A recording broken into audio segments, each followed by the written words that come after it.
It's a Thursday. Glad you made it this far into the week. Okay, state of Wyoming has a lot of work to do, especially in this next upcoming legislative session. As you know, the money isn't coming in like it used to. Some more bad news from the coal mines with Arch Coal. That's going to be a problem as they're looking at cutbacks as well. We did have some good economic news, and there was some good news that a little bit more revenue came into the state than they initially expected would come in.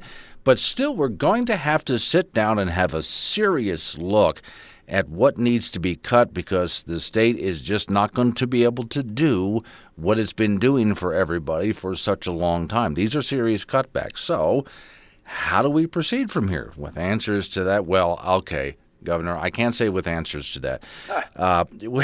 With hopefully someone who's planning out our route here, Governor Mark Gordon is on the phone. So, yeah, how do you? This is uncharted territory. How do you even sit down and begin? I know how I would begin, but how do you begin to process this? Well, thanks, Glenn. It's great to be here, and thanks for providing the opportunity. We knew this was coming really ever since I was treasurer. It's one reason we started making the changes that we did back in 2014. Of course, Treasurer Myers continued those. We needed to make sure that the state could position itself to get a better return out of its investment portfolio. That was number one. Number two, we started strategically thinking about what it was we would do to be able to lean up government. If we had two agencies doing the same thing, arguably they're doing them a little differently and serving different people, but could we combine them to bring some efficiencies? Were there things like we've done this with sections of government like HR, to where we could combine it, really try to get more efficiencies out of that. And we were on this trajectory anyway. The big challenge came, and actually it's kind of fun because the Cato Institute gave me, I think I'm the fourth highest rated governor from the Cato Institute, because we did these things before the pandemic struck. When the pandemic struck, we immediately halted froze all new hiring, halted any new contracts, any of that stuff. And then I gave the word to my agencies, we got to do a 10% cut. We've lost, by May, we knew we'd lost about a third of our revenue. You're going to have to do 33 and a third to balance your budget if that's the case. So we said, we're going to do 10 right off the bat, put those in place in July. I've asked them I asked them afterwards to prepare another 10 with this Craig report. I've said, maybe we don't have to think about a third, 10%. But we better be ready to consider this other recommend to the legislature in a way that the people of Wyoming understand what the choices are going to be, because we just can't do anything. And so, Glenn, really what we've tried to do is not just across the board, not reduce everything by 10% or 20%. Really talk about programmatic cuts. Talk about places where we can make more cuts. Kind of the watchword for us is what's constitutionally mandated, what comes for health and safety, education, that sort of thing. So we've tried to set the priorities, and there are people that are going to be upset with the choices that we have to make, but we've got to make them. Are we going to see big layoffs at the state level, or maybe even local level, as those numbers start coming in? Well, I worry about half of our workforce, a little less than half of our workforce is out in the state. We do have some reductions in force, some layoffs that are going to happen. But I think it's important. I just was with the Kansas City Federal Reserve Economic Forum on Wyoming, and they were pointing out, that a pretty large percentage of our GDP is, and it's both state and local government. But that's going to affect our main streets. So we're trying to be thoughtful in how we make those reductions. If we can shift people, if there's attrition, if there are people that are ready to retire, they're going to do that, and we just won't hire back in place. So Okay. yeah. Now, here comes the elephant in the room no one wants to talk about. We're at some point going to have to talk about different revenue streams. I don't buy into what a lot of people say that, well, coal is done. No, coal will be here with us for a good long time. It's just not going to be king anymore. So we're going to have to take a look at different revenue streams. Now, I'll scream bloody murder if you say state income tax. I like living in states that don't have a state income tax, but is that what's part of what's on the table? We just have to look at other ways to bring money in? Well, I think we have to look at our exemptions that we have in place to look and see if they're still supportable. That's what I've recommended. Not raising taxes, just looking at the exemptions that we have, and saying, okay, are there ways that we can look at those differently? Should we be thinking about whether they're still as effective as they were? That's really the only place that I've talked about it. As to the state income tax, and I said this during the campaign, we have a constitutional amendment that says if the state ever passes an income tax increase, you can write that off against sales and property tax. So there really isn't a good reason to even consider an income tax for the state. Yeah, I really do think that we can rein things in, and really my focus, Glenn, is not just trying to figure out how to get to next year with the least harm. It is how do we build a stable budget that people can look to and say this is stable. It isn't so much dependent on one source of income or another. That its fiscal house is in order, and it will be for a long time. That's what's going to attract businesses. That's what's going to attract families to come here, and that's what's really going to build our economy. And maybe that's why Alec gave me a 4-star rating, because I'm not talking about let's just figure out what to do this next year.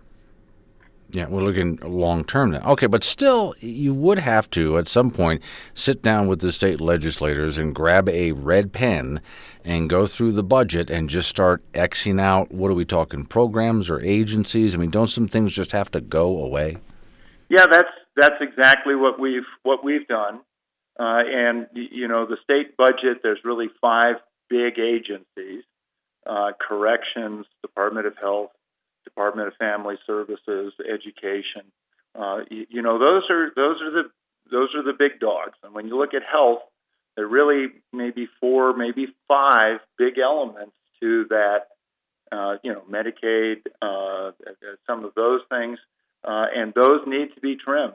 But at the same time, you really have to talk about all the other things and that's what's really tough. Things like mental health, things like child counseling, things like that you really have breast and cervical cancer screening, those kinds of things. Those are really hard choices, and so I've really asked agencies to sort of double up, look if there's ways that we can still support these programs, maybe between both the Department of Health, the Department of Family Services. And so I think you're going to see a lot of restructuring of government. I'm recommending a lot of that through the budget. Glenn, the point I guess I've tried to make is no matter what we do this year with our budget situation, we are making policy choices. If we stick our head in the sand, we are making certain policy choices for things that just won't be funded in the future.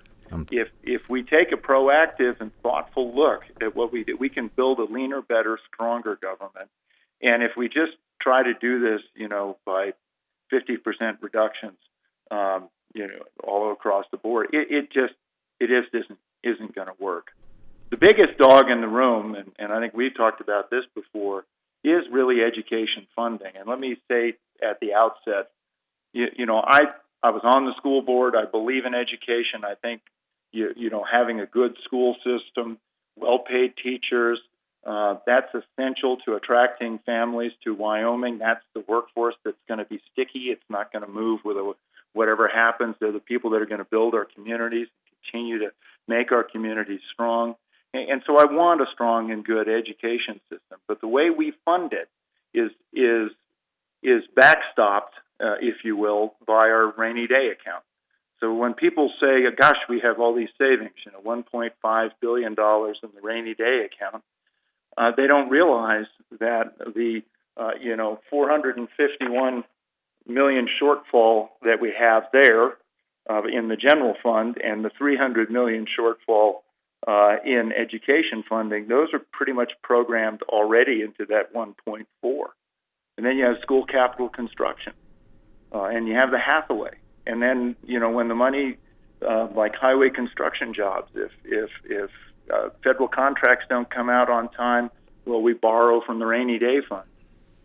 So there's a lot of commitment to that 1.4 already. So there's some serious issues we got to deal with. Didn't we come into a problem a little while ago where some funding was being cut by the state, and the Wyoming Supreme Court stepped up and said, you can't cut that? Well, that's exactly what happened with education. They said education is in the Constitution.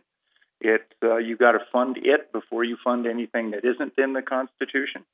And then they built a process. The legislature then has established all these statutory frameworks to make sure that it continues to be fully funded, and that's school maintenance, capital construction, it's school operation budgets, it's all of those things, and they're all backstopped.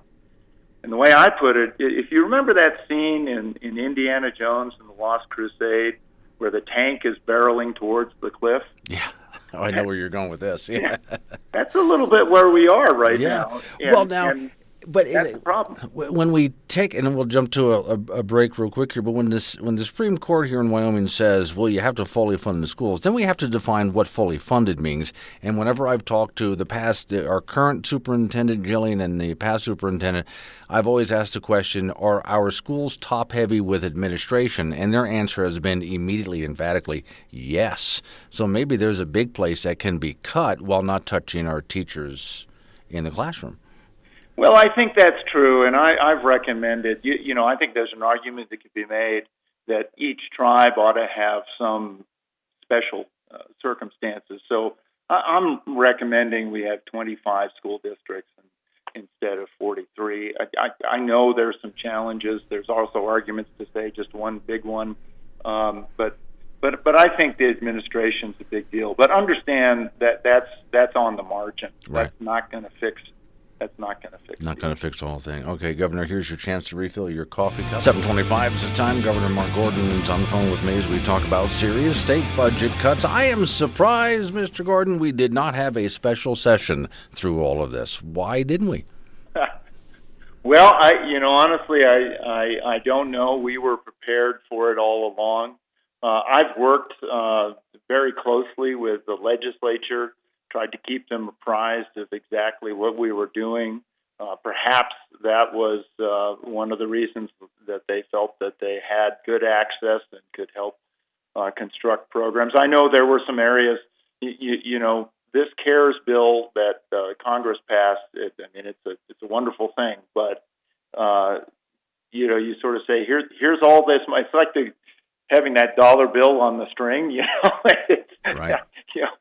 You can't use it to prepare for a pandemic. You can't use it to make up for lost revenue. You can't build anything with it. You have to submit receipts and have them paid. It's really unworkable. And I had a tremendous amount of hope that we would have seen or would see some action. I talked to John Barrasso and Liz Cheney and Mike Enzi about it, and they all felt pretty optimistic that Congress would extend it, which would have made it so useful for things like broadband, meatpacking, some of the other initiatives that the legislature really wanted us to push. That looks pretty slim right now, but I bet you if that had happened, we would have had a special session. Do we have then a problem? Because some things a state or even a city or county has to do or they lose federal funding. Do you run the risk of cutting something where you'll lose that funding? We're doing our best. That's exactly why I'm saying it's not like across the board thing, Glenn. Where those kinds of programs need to be maintained, we are we're making sure that we have the match in place. There are these with maintenance of efforts MOE agreements on that the state has signed over the last things like education, so on and so forth. So we're really bearing those in mind as we make our recommendations. Last year, no, 2 years ago, I made the recommendation that we put an engineer in our state Office of State Lands and Investments. The reason why I wanted an engineer there is that we were leaving $14 million of safe water, drinking water money on the table, rural development money. And that's because the state was flush. We had money that the State Loan and Investment Board could give to communities like Yoder when they needed a new water system. And the state's just a lot easier to work with than the feds. So my little town of KC, where the mayor runs the restaurant and the former mayor had the tire shop, they don't have time to sift through piles and piles of paper. Right. So we put an engineer in place to help get some of those federal dollars just to lever up places like Sundance and Thermopolis. Here comes the music, running out of time. Thanks for coming on the program. Here's the line I want you to put in your State of the State address. Normally, when legislators show up during a legislative session, they show up with their wish list of things they want the state to spend money on. Now they have to think in reverse. They have to show up with a wish list of things that need to be cut in order to balance this thing. Yep, Glenn, thank you. I will put that in my speech. I'll be listening for it. Hey, thank you. Have a great day, Governor. I appreciate you coming on the program.